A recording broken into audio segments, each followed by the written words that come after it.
warahmatullahi wabarakatuh. Apakah sah jika sujudnya hidungnya tak menempel di tempat sujud? Menempelkan hidung ke lantai itu adalah sunnah, tidak wajib, tidak rukun. Bahwa makna sujud itu menempelkan wajah. Apakah hidung itu wajah? Ya, hidung itu wajah. Kalau ada orang mengatakan hidung tak wajah, berarti wajahnya tak berhidung. Hidung itu wajah, tapi kalau sampai hidungnya maka itu afdal. Andai keningnya saja sah. Kalau Ustaz, saya sampaikan ke hidung. Kalau cerita afdal tak afdal, tak afdal kalau hidung tak menyentuh. Kalau cerita sah tak sah, maka sah tapi tak afdal. Apakah anak yatim yang ibunya menikah lagi berhak menerima santunan? Kalau sudah cerita yatim yang dibayangkan orang miskin. Di Quran banyak cerita yatim bukan miskin, anak yatim kaya. Nikah ibunya, dapat suami kaya, anak yatim dapat santunan 300.000. Kita kasih 300, senyum-senyum dia. 300 kayak gigi aja tuh. Maka dia tetap kita kasih 300, tapi bukan dalam bentuk duit. Belikan 300 itu buku. Beli 300 itu voucher untuk belanja buku. Belikan 300 itu untuk mengirim guru mengaji ke rumahnya. Honor selama setahun guru mengaji dibayarkan untuk memotivasi, karena mungkin mereka tak peduli agama. Jadi tidak selamanya santunan dalam bentuk duit. Bagaimana hukum anak piatu yang diberi santunan dari anak yatim? Siapa yang berdosa? Apakah panitia atau anak piatunya? Anak piatu pemberian santunan, dia tak tahu menahu duit itu sumbernya dari mana. Maka kita yang membagi itu yang kena. Alladzina ya'kuluna amwalal yatama zulman. Orang yang makan harta anak yatim, innama ya'kuluna fi butunihim nara. Mereka makan api neraka. Yang makan harta anak yatim, mereka makan api neraka. Maka jangan sampai kita suapkan api neraka ke mulut mereka. Jadi Pak Ustaz, pada saat malam santunan, kalau tak kita kasihkan, kasihan.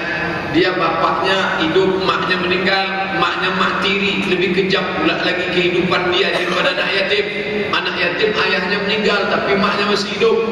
Maka sumbernya yang berbeda. Duitnya sama-sama 300.000 satu amplop, sumbernya beda.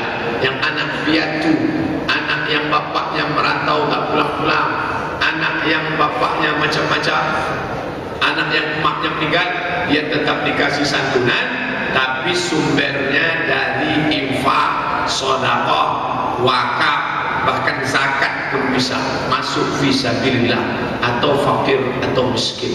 Nah, ini tentang pemberian santunan. Jangan gara-gara ceramah saya anak piatu tak disantuni, tetap kasih santunan, cuman sumbernya tidak lagi dari duit yatim. Apakah semua anak yatim masih berhak disantuni sementara dia mampu? Sudah terjawab, tak semua dikasih duit.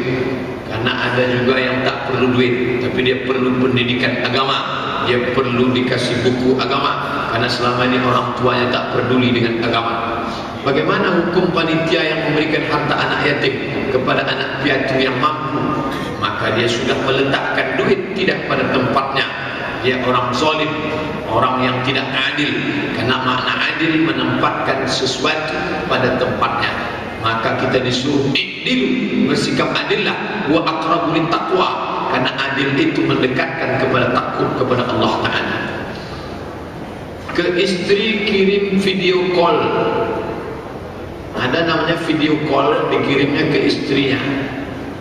Maaf, menampakkan aurat karena suami merantau, hanya sekedar mengobati obat rasa rindu, tak boleh.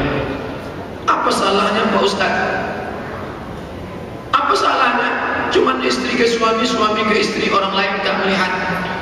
Quran, hadis, ijma', qiyas, syar'u man qablana, saddu zara'i, qaulu sahabi, istihsan, istishab, saddu zara'i, menutup pintu kemungkinan terjadi dosa.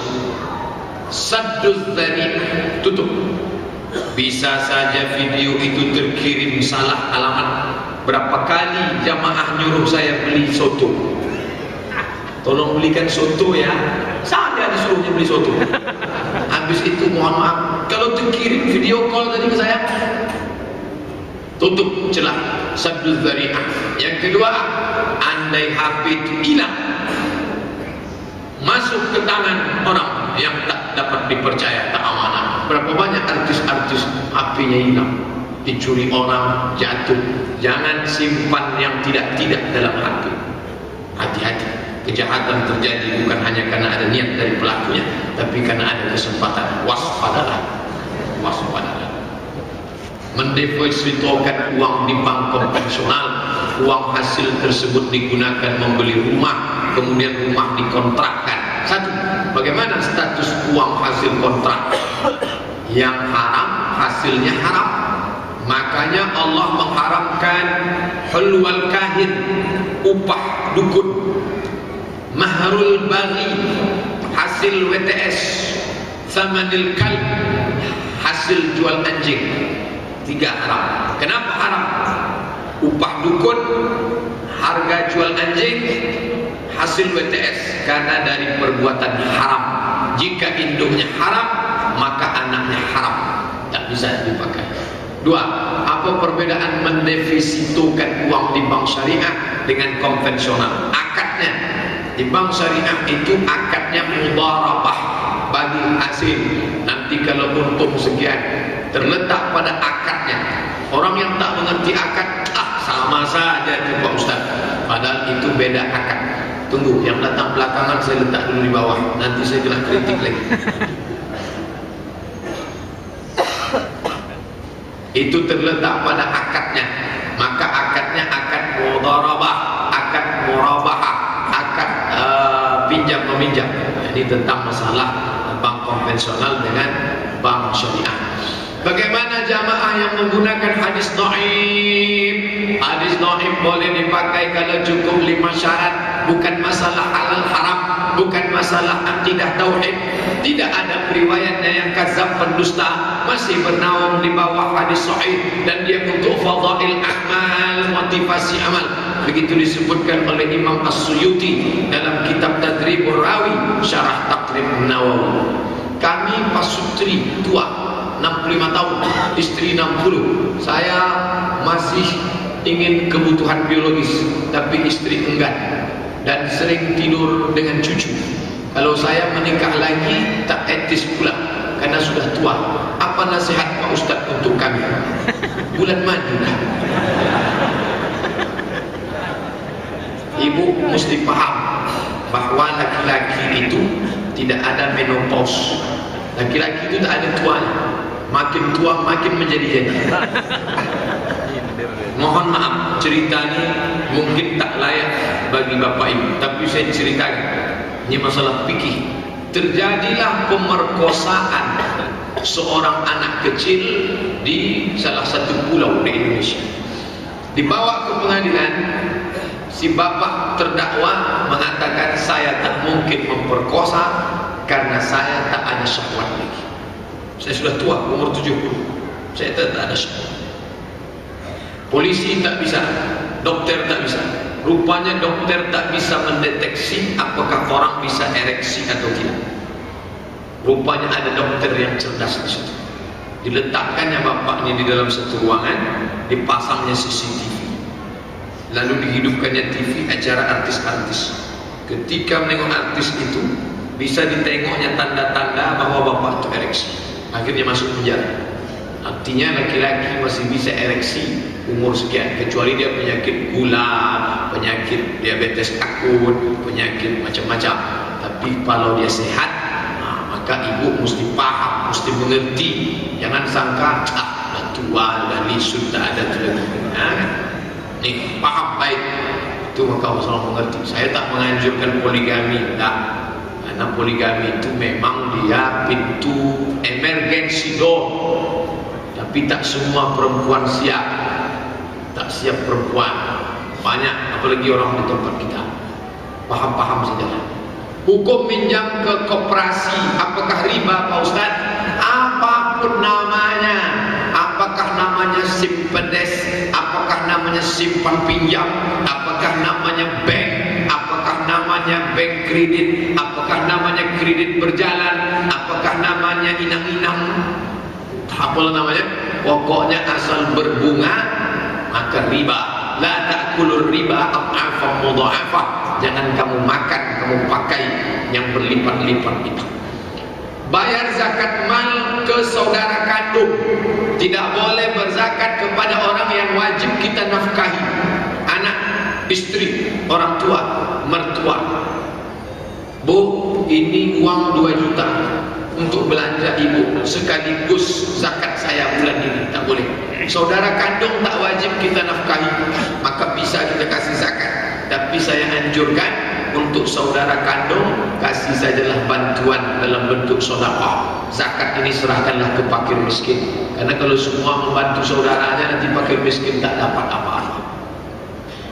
Bolehkah 3 kali tahapan dicicilnya? 3 kali tahapan. Dia harus hitung baik-baik. Kalau tidak dia lupa, dia berhutang kepada Allah. Fadainullah ahaqqu an yuqda. Hutang kepada Allah lebih layak untuk diutamakan. Yang dianjurkan dalam fikih bukan mencicil, menyegerakan. Sebelum sampai limit waktunya, cepat-cepat keluarkan. Namanya ta'jiluz zakat qabla awaniha. Menyegerakan zakat sebelum masuk waktunya. Bolehkah zakat mal dialokasikan ke masjid? Buka tulisan saya di Somat Moroko blogspot.com. Tulis di situ Somat Moroko zakat. Dapat. Saya ditanya pengurus masjid di Jalan Seberantas, ada orang kaya mau ngasih 100 juta uang distributor minyak, tapi kata ustaz tak boleh zakat ke masjid. Maka saya tuliskan fatwanya, bukan kata Abdul Somad, tapi para ulama. Kata Imam Fakhruddin Ar-Razi dalam tafsir Al-Kabir, bahwa zakat itu ada 8 asnaf. Salah satu asnafnya adalah fisabilillah.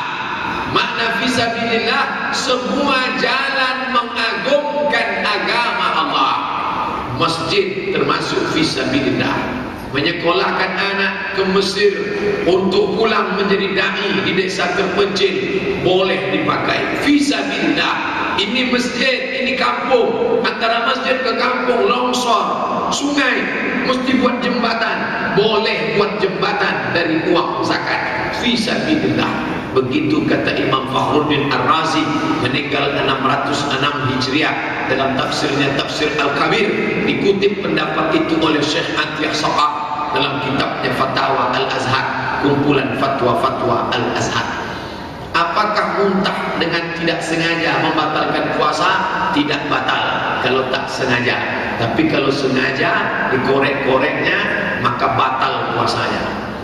Apakah LDII itu sesat? Fatwa MUI tentang LDII belum dicabut.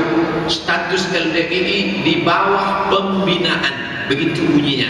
Kata di bawah pembinaan ini yang selalu disalahgunakan.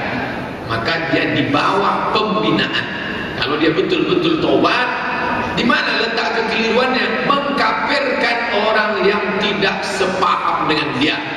Dulu begitu. Masuk ke masjidnya, maka tempat kita tegak, dipelnya semua. Saya belum pernah punya kawan, tapi andai ada, saya suka itu.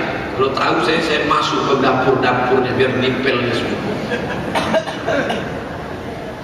Tentang zakat fitrah, menurut Imam Syafi'i, Maliki, Hambali mengeluarkan zakat fitrah dengan uang tak dibolehkan. Sedangkan yang memperbolehkan itu Hanafi.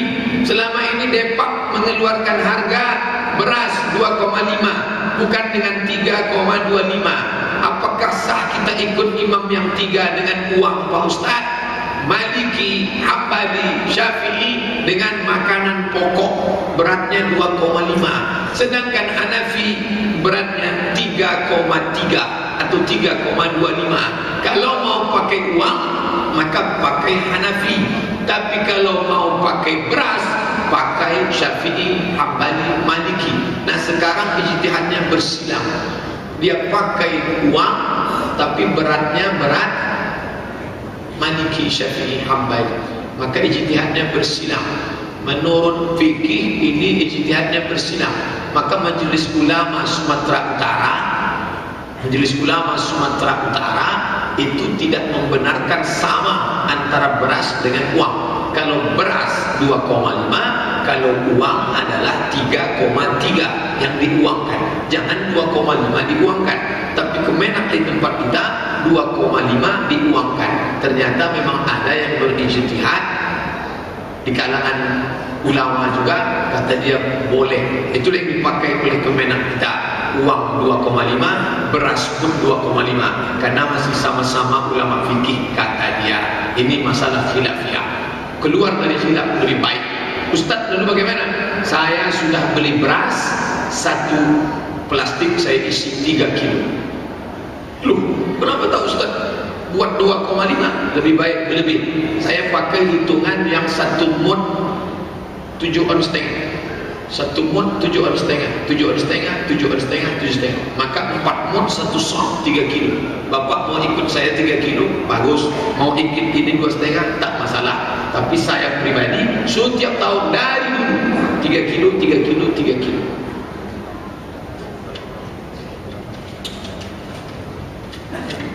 Apabila ada musafir membatalkan puasa, maaf cakap, lalu dia melakukan hubungan suami istri, apakah tetap kena kafarat? Tidak. Puasanya sudah dibatalkan ya. Dan dia pula orang yang tak wajib puasa. Lalu yang dimaksud dengan orang wajib membebaskan budak, puasa 60 hari berturut-turut, kasih makan fakir miskin, itu siapa? Dia sedang puasa, ditengoknya istrinya, hilang kesadarannya, lalu dia berhubungan. Dan dia bukan musafir. Orang musafir tak wajib puasa. Faman kana minkum maridan puasa, atau ada safarin musafir, fa'iddatum min ayyamin ukhra, ganti di hari yang lain. Apabila tarawih 23 rakaat, terus 8 rakaat dia ikut, sahkah salatnya? Sah. 2 rakaat salam, habis. 2 rakaat salam, habis. 2 rakaat salam, habis. Habis 8 dia pulang, sah.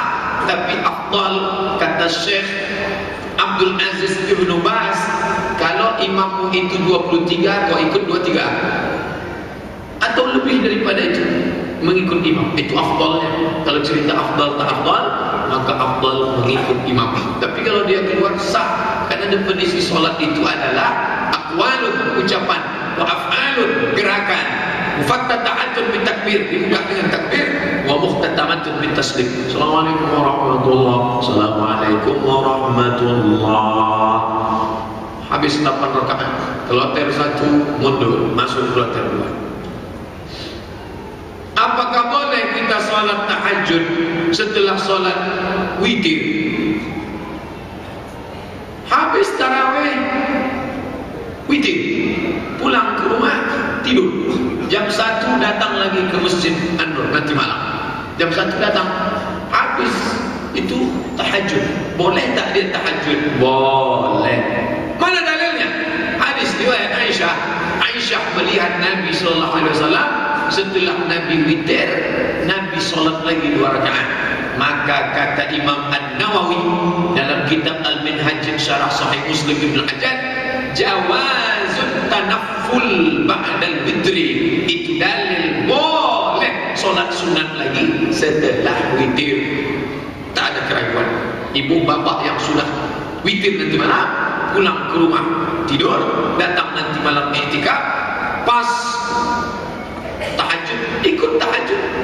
Yang tak boleh itu la witrani, tak boleh 2 kali witir dalam satu malam. Nah, sekarang habis sholat witir, pulang ke rumah tidur, nanti malam datang pas tahajud, imam mau witir. Gimana caranya biar bapak ibu bisa ikut witir lagi? Karena kalau semua mundur ke belakang, kata imam, tadi aku sendiri aja nih. Sementara kita mau menikmati bacaan witir imam. Bagaimana caranya bisa witir 2 kali? Disebutkan dalam kitab Sunan At-Tirmidzi. Nanti malam begitu sampai di masjid, solat tahiyatul masjid, solat 1 rakaat. Niatnya menggenapkan witir yang 3 tadi. Yang 3 tadi digenapkan. Yang jadi masalah, orang banyak nanya ke saya, usollinya apa Pak Ustaz?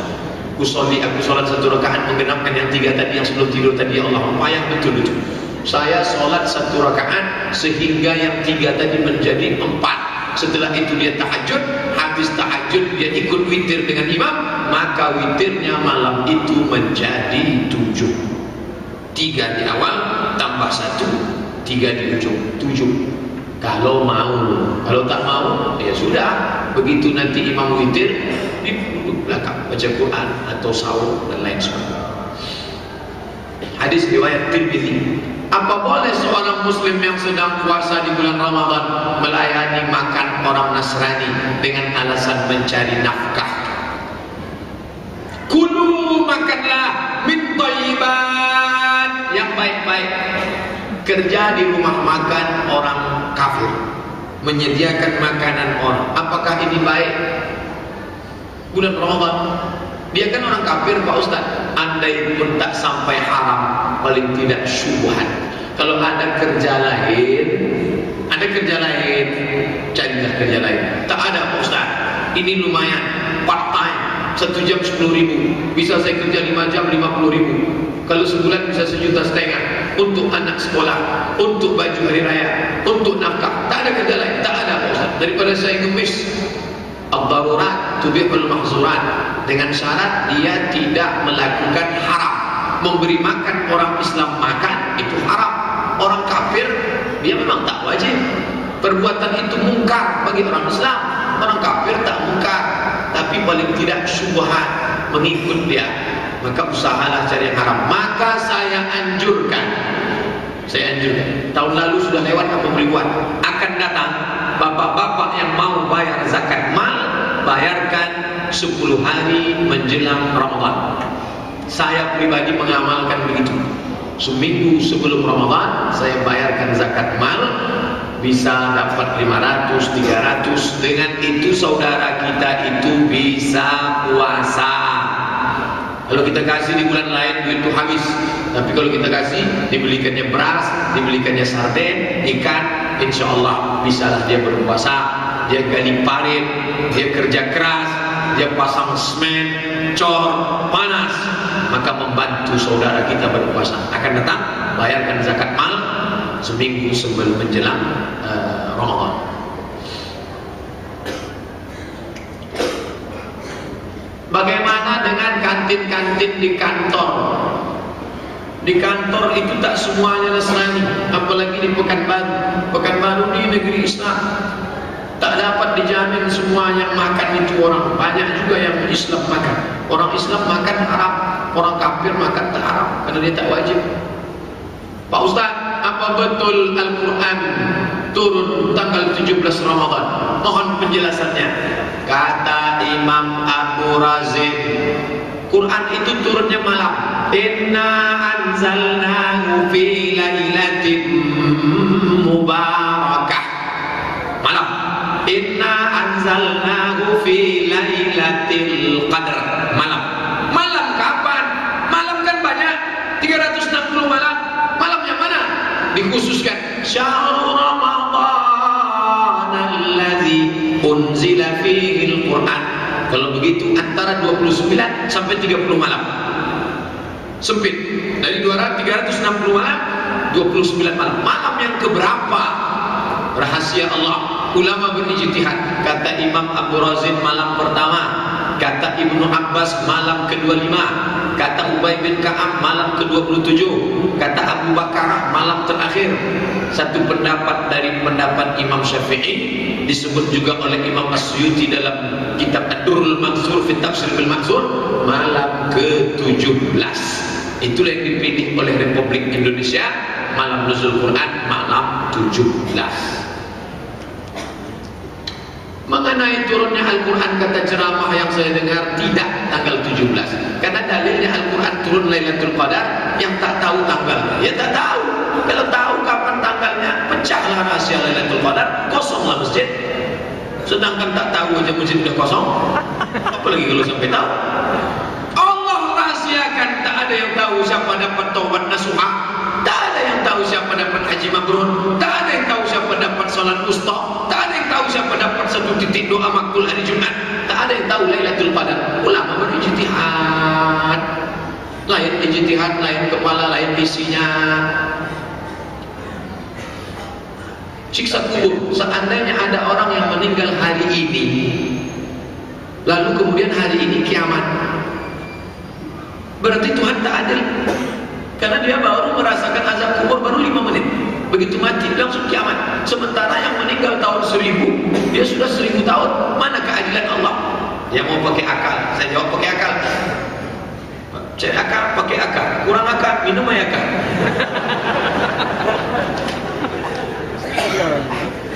Kalau meninggal tahun 1000, berarti dia sudah 1000 tahun di azab kubur.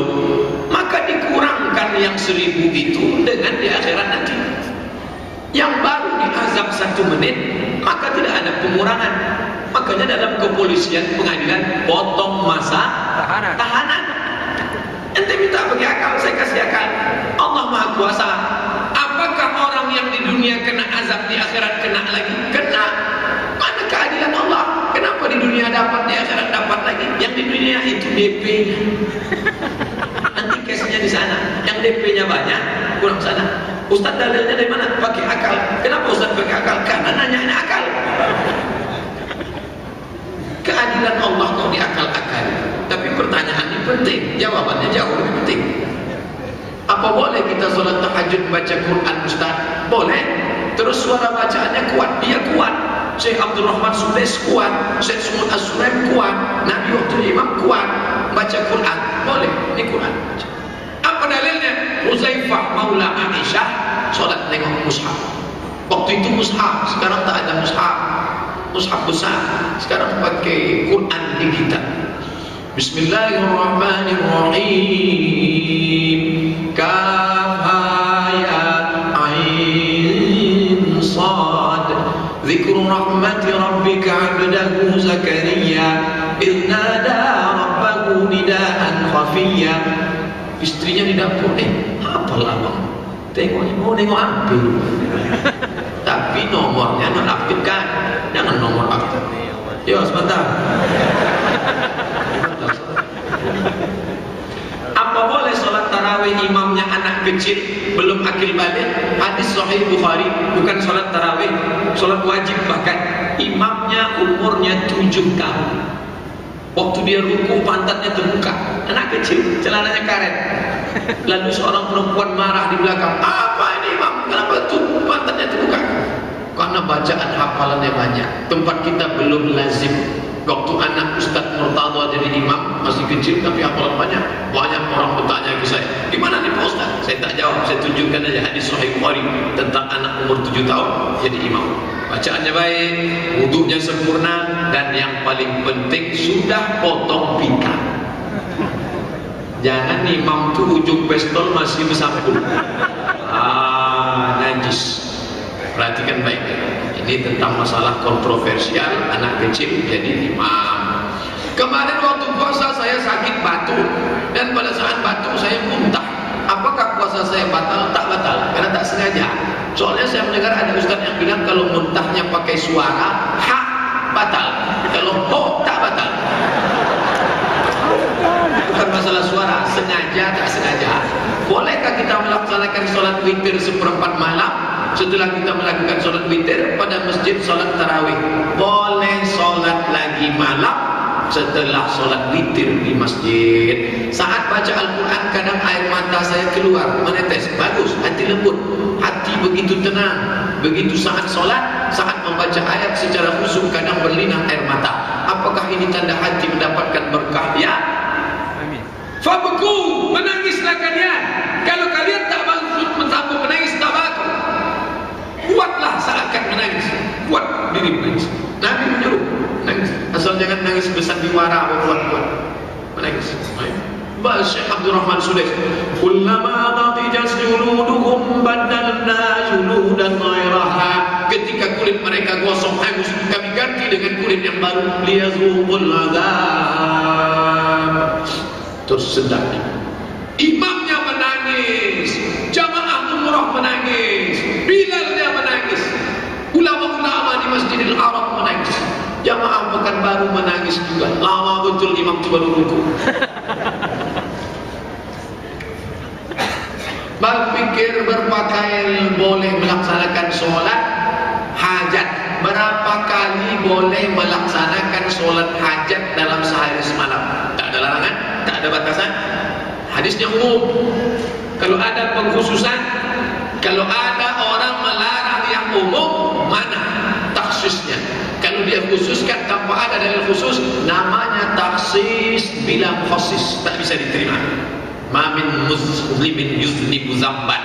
Ada orang silap salah, summa yatatahhar, kemudian dia bersuci, summa yusalli rak'ataini, salat sunat 2 rakaat, summa yastaghfirullah, minta ampun kepada Allah, illa ghafarallahu lah, Allah mengampuni dosanya. Salat sunat taubat. Buya Hamka setiap selesai baca Quran, salat sunat taubat. Kenapa engkau salat Buya?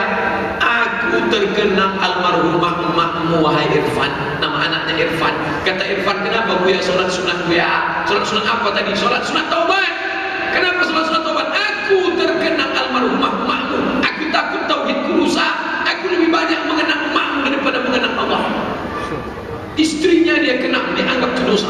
Orang sekarang bukan bini dia ingat, bini orang dia ingat. Tak merasa itu dosa. Banyak merasa dosa. Sholat subuh di masjid, setelah itu pergi ke masjid lain. Bisakah sholat sunat isyraq? Tak. Belum ada ulama yang membuatnya bisa. Kalau ada mengatakan bisa, berarti berani dia tanggung jawab di hadapan Allah. Saya tak berani. Nanti saya bilang bisa tu, bisa. Di akhirat mana Pak Ustaz? Tak boleh. Maka tetap di masjid itu kita. Saya melihat di masjid musola ada orang-orang senang ganti-ganti pakaian baru bagus-bagus. Saya kena sulam baju Ustaz. Ada pula orang yang berpakaian sederhana saja tapi bersih. Ada pula orang yang berpakaian gamis tapi juga bersih. Kalau boleh saya memilih sesuai sunnah, mana Pak Ustaz? Pakailah gamis putih semua, putih-putih, karena sunnah pakai baju putih. Bapak yang pakai gamis, baju putih-putih. Ustaz, kenapa tak begitu?